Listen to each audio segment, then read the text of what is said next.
नमस्कार दोस्तों, स्वागत है आपका एक बार फिर से मेरे YouTube चैनल पर। आइए दोस्तों, आज हम छत्तीसगढ़ पाठ्यक्रम हिंदी विषय में कक्षा 8वीं की पाठ 18 है, जिसका शीर्षक है ब्रजमाधुरी। आज हम इसके संदर्भ प्रसंग और अर्थ सहित संपूर्ण प्रश्नोत्तर का अध्ययन करेंगे। दोस्तों, यदि वीडियो अच्छा लगे तो लाइक और शेयर करना बिल्कुल न भूलें।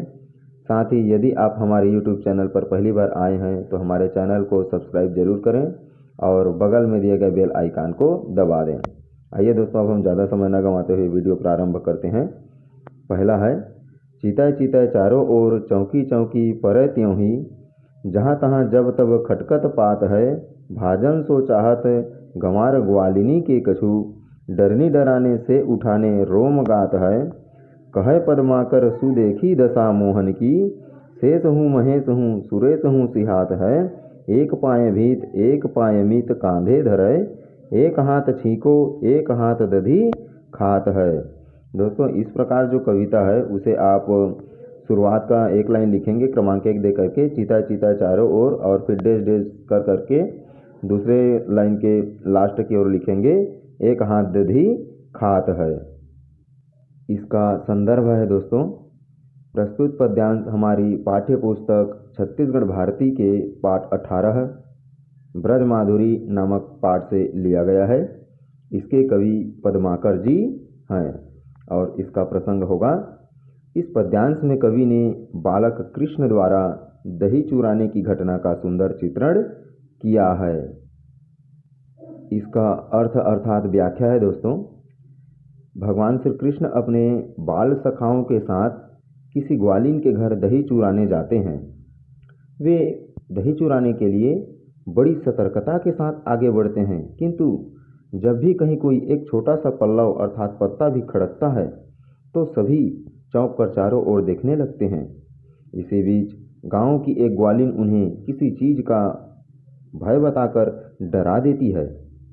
इससे उनका पूरा शरीर रोमांचित हो उठता है और वे भाग जाना चाहते हैं। कवि पद्माकर जी कहते हैं, कृष्ण की यह दशा देखकर शेषनाग, शंकर भगवान एवं देवराज इंद्र को उनसे ईर्ष्या होने लगती है। ग्वालिन के घर पहुंचकर सींके तक पहुंचने के लिए बाल कृष्ण अपना एक पैर दीवार पर और दूसरा पैर अपने मित्र के कंधे पर रखते हैं। फिर वे एक हाथ से सीके को पकड़कर दूसरे हाथ से दही निकाल निकाल कर खाने लगते हैं। दूसरा है दोस्तों, पंकज कोश में भृंग फंस्यो, करतव अपने मनियो मंसूबा, होइगो प्रात उइगे दिवाकर, जाइगो धाम पराग लय खूबा, बेनी सो बीच ही और भई, नहीं काल को ध्यान न जान अजूबा, आय गयंद चबाय लियो, रहिगो मन ही मनियो मंसूबा। इसको भी आप क्रमांक दूसरा देकर शुरुआती के दो शब्द पंकज कोश में फिर डेश डेश करके अंतिम लाइन में लिखेंगे मन ही मन यो मंसूबा। दोस्तों, इसमें संदर्भ लिखना पड़ेगा क्योंकि इसका पाठ और शीर्षक तो वही है, परंतु इसके जो कवि जी हैं वे अलग अलग हैं, इसलिए इसके संदर्भ को हमें लिखना पड़ेगा। संदर्भ है इसका, प्रस्तुत पद्यांश हमारी पाठ्य पुस्तक छत्तीसगढ़ भारती के पाठ 18 ब्रजमाधुरी नामक पाठ से लिया गया है। इतना तो रहेगा ही, बस इसका कवि अलग है। इसके कवि बेनी जी हैं। इसका प्रसंग होगा, इस पद्यांश में कवि ने कमल कोश में फंसे भंवरे के माध्यम से जीवन की नश्वरता को बताया है। इसका अर्थ अर्थात व्याख्या है दोस्तों, सूर्यास्त होने पर कमल दल के संकुचित हो जाने पर एक भंवरा उसके कोश में फंस गया। आपको पता है कमल फूल सूर्य डूबने के पश्चात उसके पत्ते जो हैं आपस में सिकुड़ जाते हैं, उसी को संकुचित कहा गया है। इस कारण एक भंवरा उस बीच में फंस जाता है। वह अपने मन ही मन इस प्रकार सोचने लगा कि कल प्रातः जब सूर्योदय होगा, अर्थात जैसे ही रात बीतेगा और सूरज उगेगा तो कमल पुनः विकसित हो जाएगा, अर्थात उनके पत्ते पुनः फैल जाएंगे। तब मैं बहुत सा पराग लेकर अपने घर चला जाऊंगा, अर्थात यहाँ से मैं उड़ जाऊंगा। बेनी कवि कहते हैं कि इसी बीच एक और ही घटना घट गई। इसमें कोई अचरज नहीं कि उस भंवरे को काल अर्थात अपनी मृत्यु का ध्यान ही नहीं रहा। वहाँ एक हाथी आया और उसने उसी कमल को चबा डाला जिसमें वह भंवरा फंस गया था, बंद था। इस प्रकार उस भंवरे की इच्छा उसके मन में ही धरी की धरी रह गई और वह काल के गाल में समा गया। तीसरा है दोस्तों, सखी हम कहाँ करें कित जाएं, बिनु देखे वह मोहिनी मूर्ति, नैना नाही अधाय, बैठत उठत शयन सोवत, निस चलत फिरत सब ठौर, नैनन ते वह रूप रसीलो, टरत एक पल और, सुमिरन वही ध्यान उनको ही, मुख में उनको नाम, दूजी और नाही गति मेरी, बिनु मोहन घनश्याम, सब ब्रज बरजौ परिजन खींझौ, हमरे तो अति प्राण, हरिचंद हम मगन प्रेम रस, सूझत नाही न आन। इस प्रकार दोस्तों आप पढ़ने के बाद क्रमांक तीसरा लिखेंगे, शुरुआती का 2 शब्द सखी हम कहाँ और फिर डैश करके लास्ट लिख लेंगे, सूझत नाही न आन। दोस्तों आप यह कविता विधा के अंतर्गत आता है तो आप इसे एक बार पढ़ने का प्रयास जरूर करें, क्योंकि हमें कविता को लय में पढ़ना पड़ता है तो हमें उसे लय में पढ़ने का अभ्यास जरूर करना चाहिए। दोस्तों इसका भी कवि अलग है, इसलिए इसका भी संदर्भ लिखना पड़ेगा। संदर्भ है प्रस्तुत पद्यांश हमारी पाठ्य पुस्तक छत्तीसगढ़ भारती के पाठ 18 ब्रज माधुरी नामक पाठ से लिया गया है। इसके कवि भारतेंदु हरिश्चंद्र जी हैं। इसका प्रसंग होगा, इस पद्यांश में कवि ने सखी के मन की दुविधा तथा कृष्ण के प्रति प्रेम भाव का वर्णन किया है। इसका व्याख्या है दोस्तों, नायिका अपनी सखी से मन की दुविधाओं का उल्लेख करती हुई कहती है कि सखी मैं क्या करूं, कहाँ जाऊं, कृष्ण के मोहिनी मूरत को देखे बिना मेरे आँख नहीं भरते हैं, नैन नहीं भरते हैं। बैठते उठते सोते जागते चलते फिरते सब जगह उनका ही रूप देखने को तरसता है। एक पल के लिए भी नेत्र उसके ध्यान से हटता नहीं है। हर समय मन में कृष्ण का ही नाम है। कृष्ण के बिना मेरी दूसरी कोई गति नहीं है। सभी ब्रजवासी तथा परिवार के लोग मना करते हैं, खींचते हैं। कभी कहते हैं कि कृष्ण के प्रेम के अलावा उन्हें और कुछ नहीं सूझता है। दोस्तों अब आगे पाठ से प्रश्नोत्तर है।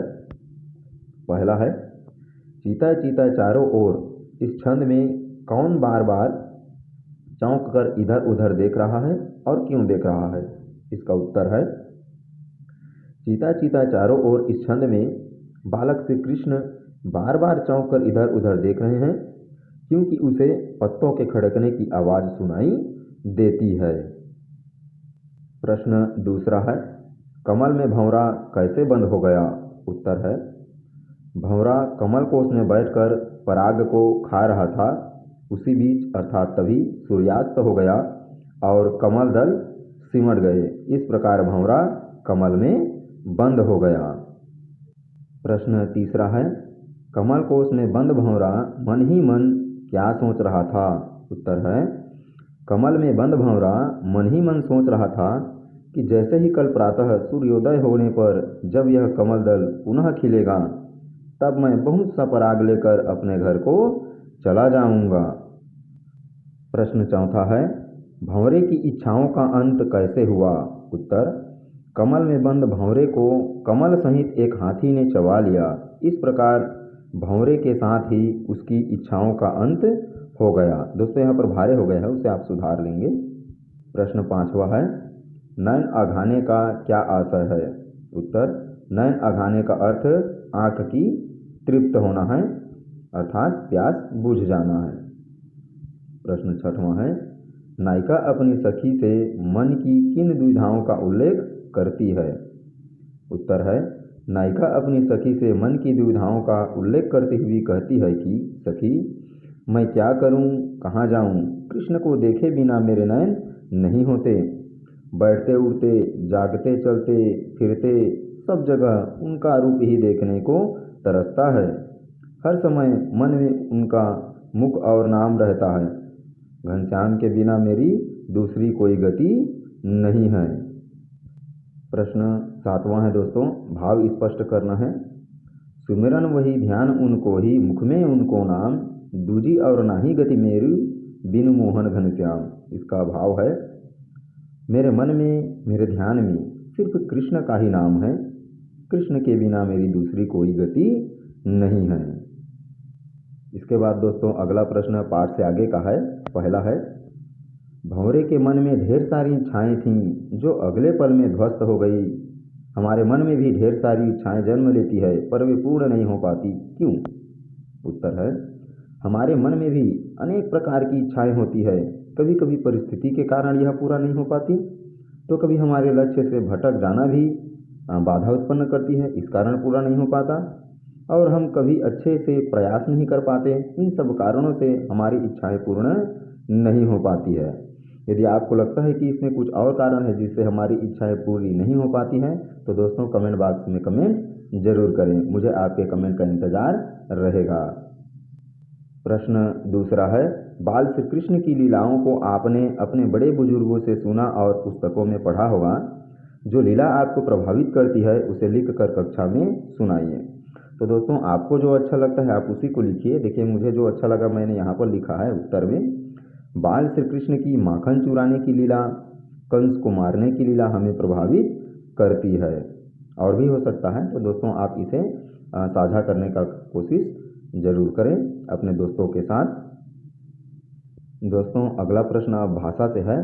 प्रश्न पहला, ब्रज माधुरी पाठ के पद ब्रज भाषा में लिखे गए हैं।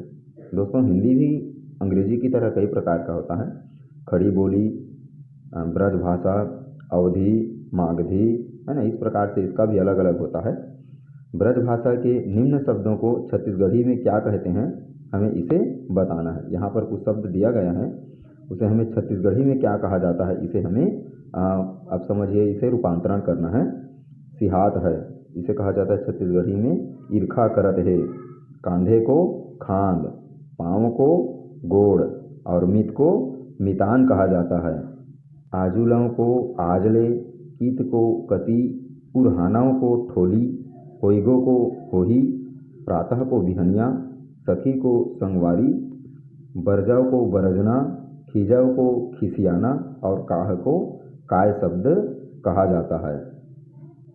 प्रश्न दूसरा है दोस्तों, चीता चीता चारों ओर चौकी चौकी त्यों ही, पंक्ति में च वर्ण की आवृत्ति हुई है। आवृत्ति अर्थात दोबारा आना, तिबारा आना, जो अनुप्रास अलंकार है। इस अलंकार के अन्य उदाहरण की कविता से ढूंढकर लिखना है हमें, अर्थात इस कविता से हमें ऐसे पंक्ति को लिखना है जिसमें इसी प्रकार से दूसरे वर्णों का बार बार आवृत्ति हुआ हो।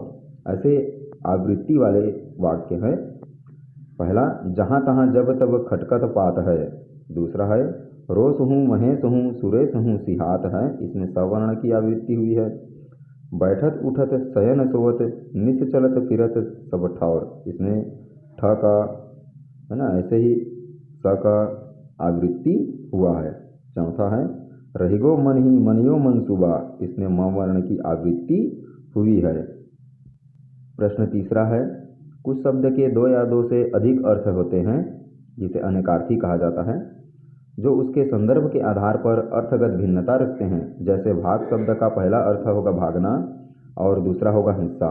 इसी प्रकार नीचे कुछ शब्द लिखे गए हैं जिसके हमें दो अर्थ बताना है और उसका वाक्य में प्रयोग करना है। पहला है काल, काम में लगे रहने से काल का पता ही नहीं चलता। दूसरा है, भूकंप आया और पूरा गांव काल के गाल में समा गया। दूसरा भीत शब्द है, इसका पहला वाक्य है, वह ऊंची भीत पर चढ़ गया। भीत मतलब दीवार। दूसरा है, हिरणों के झुंड में एक शेर घुस आया, सारे हिरण भयभीत होकर इधर उधर भागने लगे। अगला शब्द है दोस्तों जग, सारे जग में ईश्वर बसे हैं। दूसरा होगा, जगमग जगमग दीप जले।